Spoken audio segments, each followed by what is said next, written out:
Hello বন্ধুরা,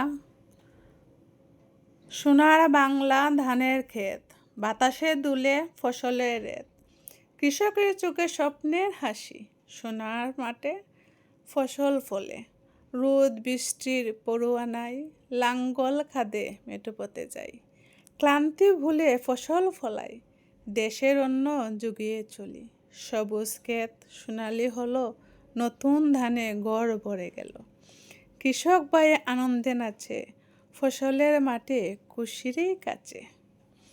এত সুন্দর ফসল দেখলে কবিতা বলতে ইচ্ছে করে। আসলে ফসলগুলো দেখতে এত ভালো লাগে যা বলার মতো নয়। আমরা সোনার ফসলগুলো মাঠে দেখলেই তো কৃষকের এত কষ্টগুলো সার্থক হয়। দেখুন একটা গাছে কী পরিমাণে আম ধরে আছে। আমরা এত যত্ন করে গাছে আম ধরাতে পারি না, কিন্তু এখানে আম লিচু কত সুন্দরভাবে প্রাকৃতিকভাবে হয়ে আছে। এগুলো দেখতেই তো ভালো লাগে, এগুলো থেকে চোখ ফেরানো যায় না।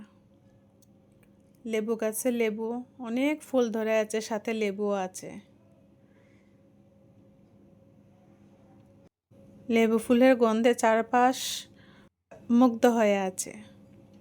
দেখুন কত সুন্দর লেবু ধরে আছে। গ্রামে গেলেই কেন জানি মনটা এত ভালো হয়ে যায়, তা বোঝানো যায় না।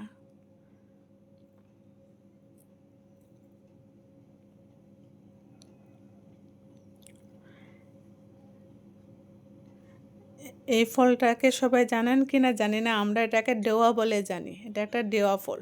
অনেক জায়গায় অনেক ভাষা এটার অনেক নাম আছে, তবে আমরা এটাকে ডেওয়া ফলই বলি। অনেক বড় গাছ এবং গাছ ভর্তি ফল। ফলগুলো দেখলে লোভ আর সামলানো যাচ্ছে না, এত সুন্দর ফলগুলো।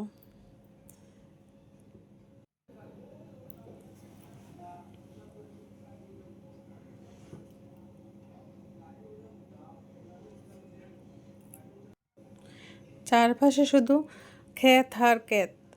এগুলোর মধ্যে ধান, আম, কাঁঠাল, বিভিন্ন ধরনের ফল গাছ আছে।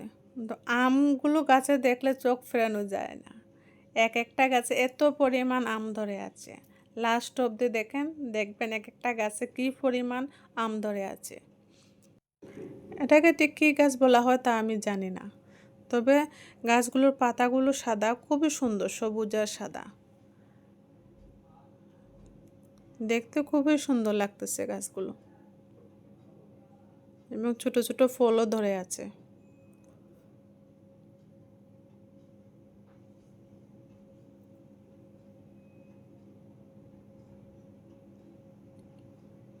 এখন দেখেন একটা আম গাছ দেখানো হবে।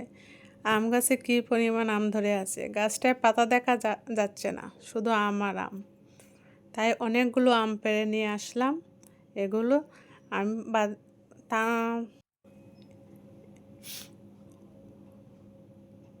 আমগুলো মাখা হবে, তার একটা ভিডিও আমি আপনাদেরকে দিয়ে দেব। দেখেন কী পরিমাণে আম ধরে আছে গাছটায়। আমি অনেক দূর থেকে ভিডিওটা জুম করেছি, কাছে যেতে পারিনি, কিন্তু দূর থেকে অনেক সুন্দর লাগতেছে আম গাছগুলো।